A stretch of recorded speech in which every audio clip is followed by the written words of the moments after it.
नमस्कार दोस्तों, कृष्ण जन्माष्टमी का बहुत बहुत बधाई हो आप सभी को। अगर आप हमारे चैनल पर नए हैं तो इसे सब्सक्राइब जरूर करें और बेल आइकॉन को भी जरूर दबाएं ताकि हमारे नए नए वीडियो का नोटिफिकेशन आपको सबसे पहले मिलते रहे। तो आइए मित्रों, कथा की ओर चलते हैं। कलयुग के पहले द्वापर युग में भादो मास के कृष्ण पक्ष के अष्टमी तिथि को रोहिणी नक्षत्र में मध्य रात्रि को भगवान श्री कृष्ण का जन्म होने कारण के प्रत्येक वर्ष जन्माष्टमी मनाया जाता है। श्री कृष्ण भगवान विष्णु के 8वें अवतार है, जो कंस नामक एक दुराचारी राजा को मारने के लिए जन्म लिए। हालांकि इसके अलावा और भी बहुत से कारण रहे, जहां पर भगवान श्री कृष्ण ने समय समय पर अनेक लीलाओं के माध्यम से उन कारणों का अंत किया। ध्यान देने योग्य बातें यह है कि भगवान श्री कृष्ण विष्णु जी के 8वें अवतार है। देवकी के गर्भ से पैदा होने वाले संतान भी 8वें हैं एवं भादो मास के जिस तिथि में भगवान का जन्म हुआ वह तिथि भी 8वां था।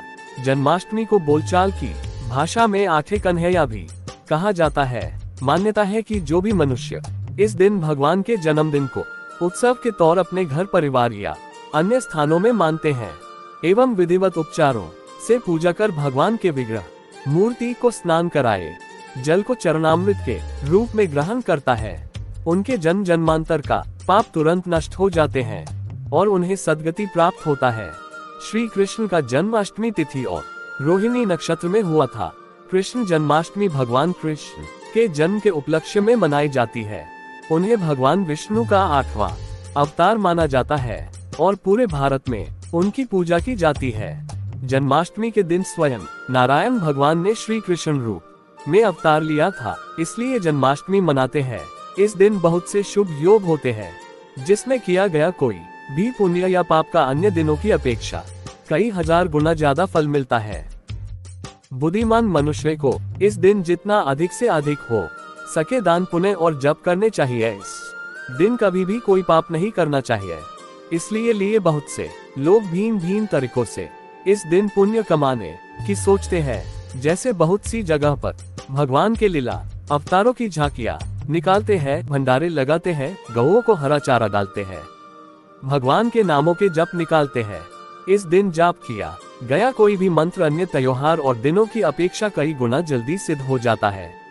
हिंदू धर्म के सभी त्योहारों में राम नवमी और जन्माष्टमी 2 ऐसे त्योहार है जिनमें किया गया कोई भी पुण्य या पाप का फल अन्य त्योहारों की अपेक्षा कई गुना अधिक मिलता है। राम नवमी और जन्माष्टमी में भी जन्माष्टमी सबसे श्रेष्ठ है, क्योंकि इस दिन खुद नारायण ने मनुष्य रूप में अवतार लिया था। आपकी जन्माष्टमी अन्य जन्माष्टमी से श्रेष्ठ है, क्योंकि इस दिन रोहिणी नक्षत्र है। भगवान श्री कृष्ण जिस अष्टमी में अवतरित हुए थे उस दिन भी रोहिणी नक्षत्र था। जन्माष्टमी का त्योहार क्यों मनाया जाता है?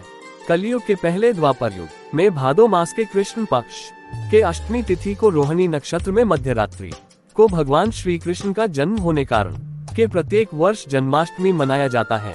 श्री कृष्ण भगवान विष्णु के 8वें अवतार है, जो कंस नामक एक दुराचारी राजा को मारने के लिए जन्म लिए। हालांकि इसके अलावा और भी बहुत से कारण रहे, जहां पर भगवान श्री कृष्ण ने समय समय पर अनेक लीलाओं के माध्यम से उन कारणों का अंत किया।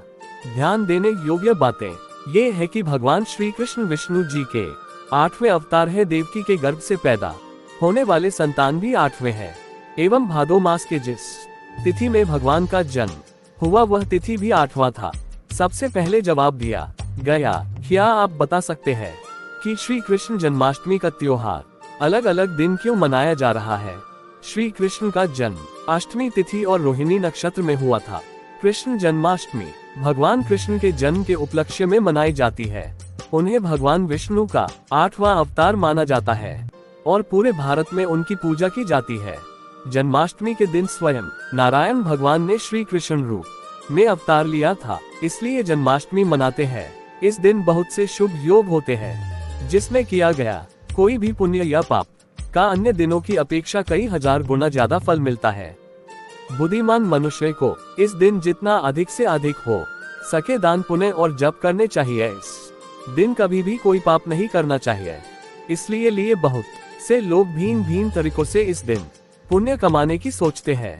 जैसे बहुत सी जगह पर भगवान के लीला अवतारों की झांकियां निकालते हैं, भंडारे लगाते हैं, गौओं को हरा चारा डालते हैं, भगवान के नामों के जप निकालते हैं। इस दिन जाप किया गया कोई भी मंत्र अन्य त्योहार और दिनों की अपेक्षा कई गुना जल्दी सिद्ध हो जाता है। हिंदू धर्म के सभी त्योहारों में राम नवमी और जन्माष्टमी दो ऐसे त्योहार हैं जिनमें किया गया कोई भी पुण्य या पाप का फल अन्य त्योहारों की अपेक्षा कई गुना अधिक मिलता है। रामनवमी और जन्माष्टमी में भी जन्माष्टमी सबसे श्रेष्ठ है, क्योंकि इस दिन खुद नारायण ने मनुष्य रूप में अवतार लिया था। अब की जन्माष्टमी अन्य जन्माष्टमी से श्रेष्ठ है, क्योंकि इस दिन रोहिणी नक्षत्र है। भगवान श्री कृष्ण जिस अष्टमी में अवतरित हुए थे उस दिन भी रोहिणी नक्षत्र था। कृष्ण जन्माष्टमी, जिसे जन्माष्टमी गोकुलाष्टमी के रूप में भी जाना जाता है, एक वार्षिक हिंदू त्योहार है जो विष्णु जी के दशावतारों में से 8वें और 24 अवतारों में से 22वें अवतार श्री कृष्ण के जन्म के आनंदोत्सव के लिए मनाया जाता है। श्री कृष्ण का जन्म भाद्रपद कृष्ण पक्ष अष्टमी को मध्य रात्रि को रोहिणी नक्षत्र में हुआ था। हम उसी मुहूर्त में श्री कृष्ण का जन्मोत्सव मनाना चाहते हैं। तिथियां और नक्षत्र दिनमान के हिसाब से थोड़ा आगे पीछे हो जाते हैं।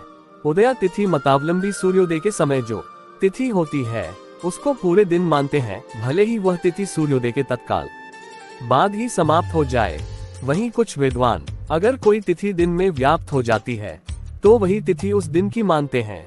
पुनश्च स्मार्त मत और वैष्णव मत की कुछ अलग मान्यताएं हैं। कुछ लोग रोहिणी नक्षत्र मध्यरात्रि में आवश्यक होना बताते हैं। ये सभी कभी कभी ही एक साथ आते हैं। जब तिथि नक्षत्र आदि अलग अलग समय पर व्याप्त होते हैं तो जन्माष्टमी भी अलग अलग मतावलंबियों द्वारा अलग अलग समय पर मनाना अपरिहार्य हो जाता है।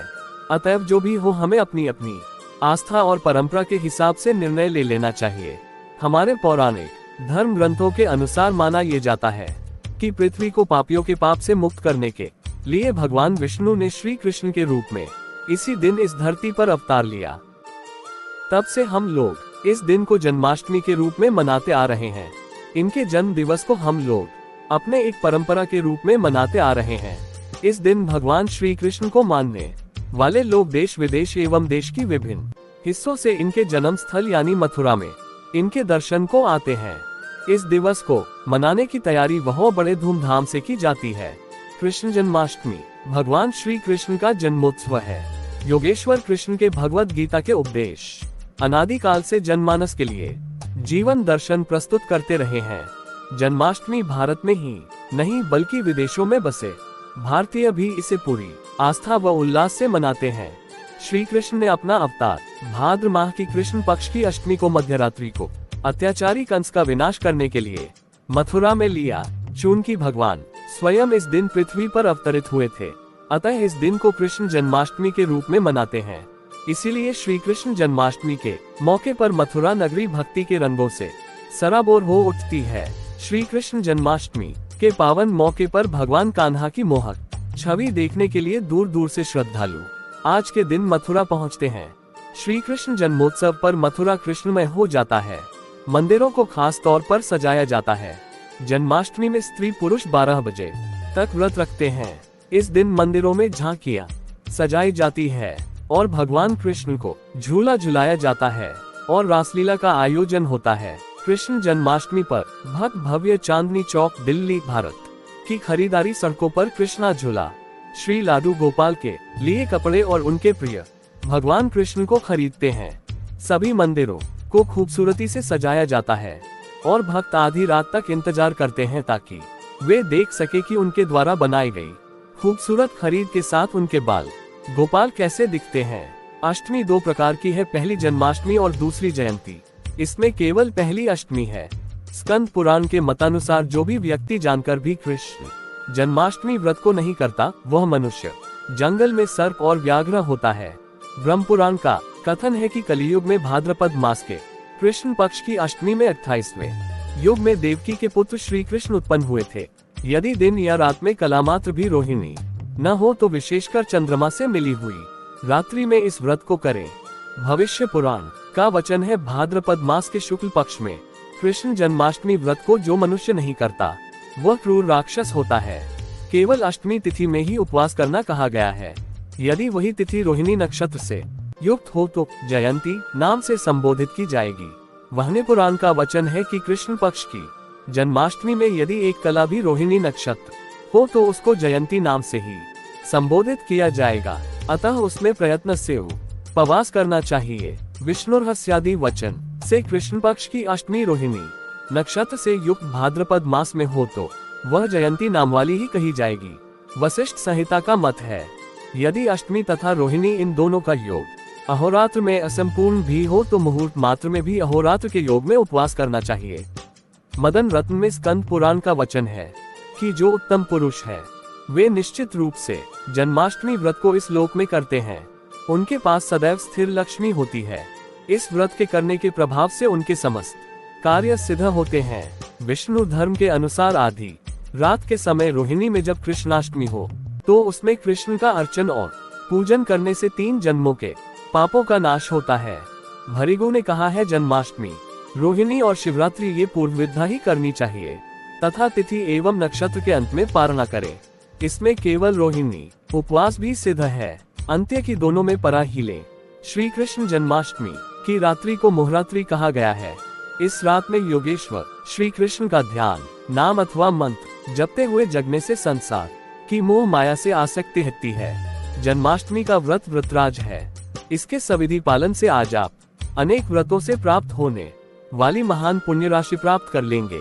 ब्रजमंडल में श्री कृष्णाष्टमी के दूसरे दिन भाद्रपद कृष्ण नवमी में नंद महोत्सव अर्थात दधिकांडो श्री कृष्ण के जन्म लेने के उपलक्ष्य में बड़े हर्षोल्लास के साथ मनाया जाता है। भगवान के श्री विग्रह पर हल्दी, दही, घी, तेल, गुलाब जल, मक्खन, केसर, कपूर आदि चाकर ब्रजवासी उसका परस्पर लेपन और छिड़काव करते हैं। वाद्ययंत्रों से मंगल ध्वनि बजाई जाती है। भक्तजन मिठाई बांटते हैं। जगत गुरु श्री कृष्ण का जन्मोत्सव निसंदेह संपूर्ण विश्व के लिए आनंद मंगल का संदेश। मित्रों, कथा सुनने के लिए धन्यवाद।